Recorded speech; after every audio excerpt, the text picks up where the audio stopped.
Real estate agent को आने वाली कॉमन प्रॉब्लम्स क्या है, कॉमन चैलेंजेस क्या है।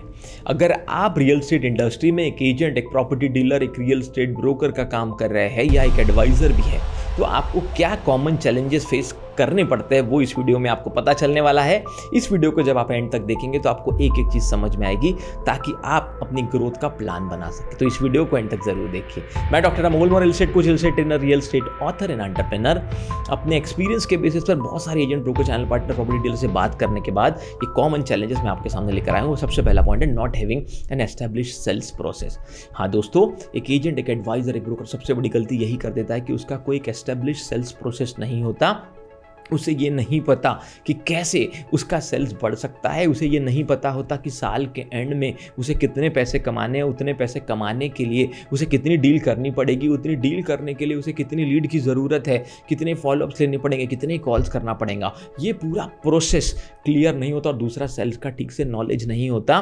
किसी को देख कर कि रियल स्टेट इंडस्ट्री में किसी ने पैसे बनाए हैं, एक नॉर्मल व्यक्ति रियल स्टेट में कूद तो जाता है, पर उसके पास उसका कोई प्रॉपर नॉलेज या प्रोसेस या कोई सिस्टम नहीं होता। ये बहुत बड़ा चैलेंज है जो एजेंट, ब्रोकर्स को आता है। फिर कुछ दिनों बाद वो रियल एस्टेट इंडस्ट्री को छोड़ देते हैं। Second, dealing with rejections. ये बहुत बड़ा इशू देखा गया है, प्रॉब्लम देखा गया है, जिसके वजह से बहुत सारे रियल एस्टेट में काम करने वाले लोग अपनी फील्ड को छोड़ देते हैं। 2 महीने काम किया, 6 महीने किया, 1 साल किया, प्रॉपर सिस्टम नहीं है, प्रॉपर नॉलेज नहीं है। बहुत सारे क्लाइंटों ने रिजेक्ट कर दिया।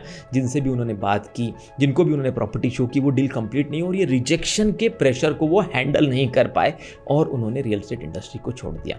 दोस्तों, इससे पहले कि मैं अगले 5 पॉइंट बताऊँ, टोटल 7 पॉइंट मैं इस वीडियो में कवर कर रहा हूँ। इमीडिएटली चैनल को सब्सक्राइब करके बेल आइकन को हिट करो। हम नहीं चाहते ऐसे इंपॉर्टेंट वीडियोस आपके मिस हो, और वीडियो लाइक जरूर करें। Point number 3, less use of technology.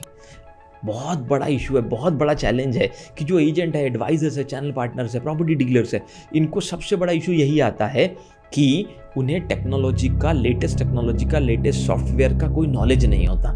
और रियल एस्टेट में अगर आप अपने बिजनेस को ग्रो करना चाहते हो तो आज के ज़माने में आपको टेक्नोलॉजी का नॉलेज होना बहुत ज़रूरी है। हो सकता है वो बेसिक एक्सेल का नॉलेज हो, गूगल शीट्स का नॉलेज हो, CRM का नॉलेज हो, लेकिन अलग अलग तरीके का जब सही नॉलेज आपके पास होता है तभी जाकर आप अपने बिजनेस को ग्रो कर पाते हैं। वरना ये बहुत बहुत डिफिकल्ट है कि इस इंडस्ट्री में आप बिना नॉलेज के और बिना टेक्नोलॉजी को यूज़ किए अपने बिजनेस को फास्ट ग्रो कर सको। Number 4, not able to use referrals.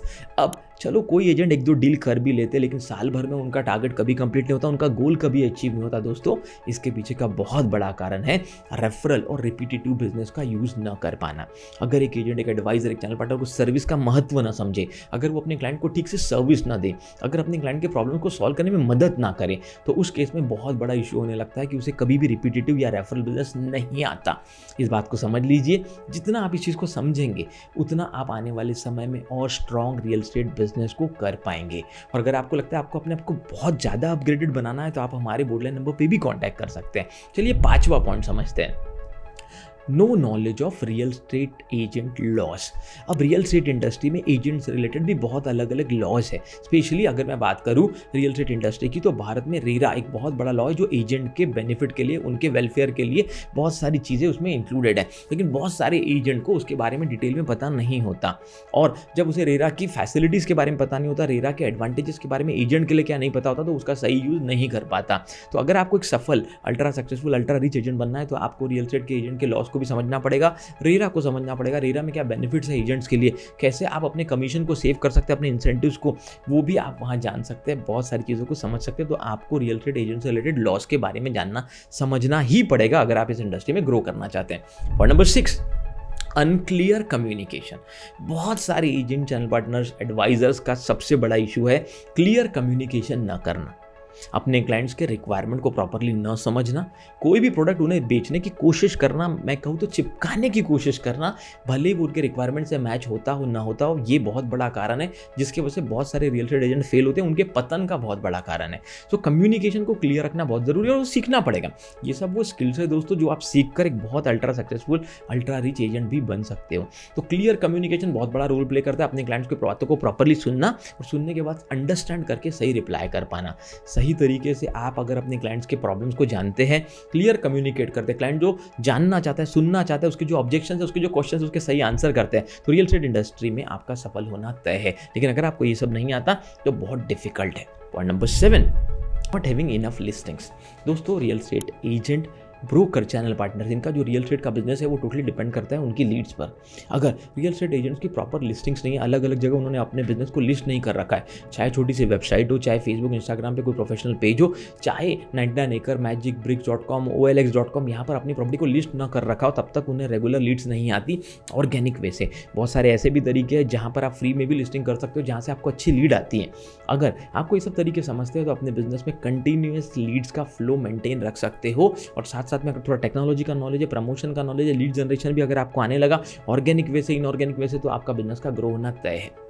अब आपने कहा सर 7 बहुत बड़े चैलेंजेस बता दिए, 7 बड़े प्रॉब्लम बता दिए, ये भी बता दो इनके सॉल्यूशंस क्या है, सॉल्यूशंस कैसे निकाले जा सकते हैं।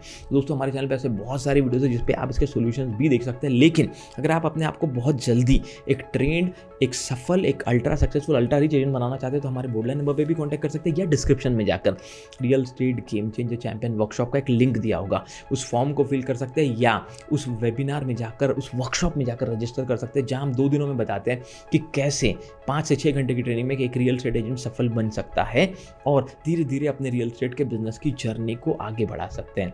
दोस्तों अगर ये पूरे 7 पॉइंट आपने देख लिए तो सबसे पहले तो मुझे जल्दी से कमेंट बॉक्स में बताइए कि आपसे क्या कोई गलती हुई है, क्या कोई स्किल है जो आप मिस कर रहे हो, क्या आपके रियल एस्टेट के काम करने के तरीके में कोई स्किल मिसिंग है, कोई चैलेंज आप भी फेस करो तो आप कौन सा चैलेंज फेस करो वो जरूर बताइए। दूसरा, अगर कोई इंपॉर्टेंट प्रैक्टिकल टॉपिक पे वीडियो देखना चाहते हो तो जरूर कमेंट करके हमें बताइए। दोस्तों 7 पॉइंट समझ लिए, एक केस स्टडी के थ्रू समझाता हूँ। मान लीजिए 2 एजेंट थे, एक साथ दोनों ने काम शुरू किया। एक एजेंट का नाम है यश और एक एजेंट का नाम है मान लीजिए ऋषिकेश।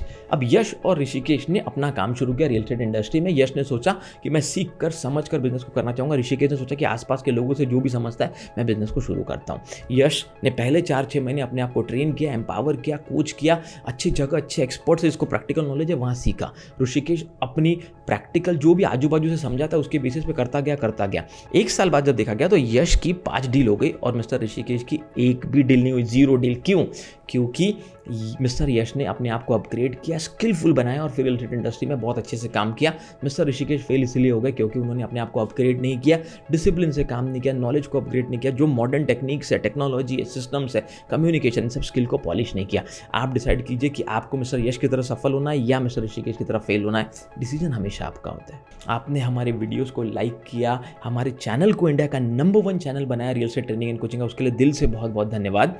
हमारी book real estate game changer को एक नेशनल बेस्टसेलर बुक बनाने के लिए आपका बहुत बहुत धन्यवाद। किसी और टॉपिक पर अगर आप हमारा वीडियो देखना चाहते हैं जरूर कमेंट करके बताइए और ऐसे इंपॉर्टेंट वैल्यूएटेड पॉइंट लोगों के साथ शेयर जरूर कीजिए। हमारा भारत में मिशन है 1 लाख रियल एस्टेट एंटरप्रेन्योर्स को कोच करना, ट्रेन करना, एम्पावर करना। अगर एक व्यक्ति 50 जॉब भी क्रिएट कर सकता है तो 50 लाख से 1 करोड़ नए जॉब भारत में क्रिएट हो सकते हैं।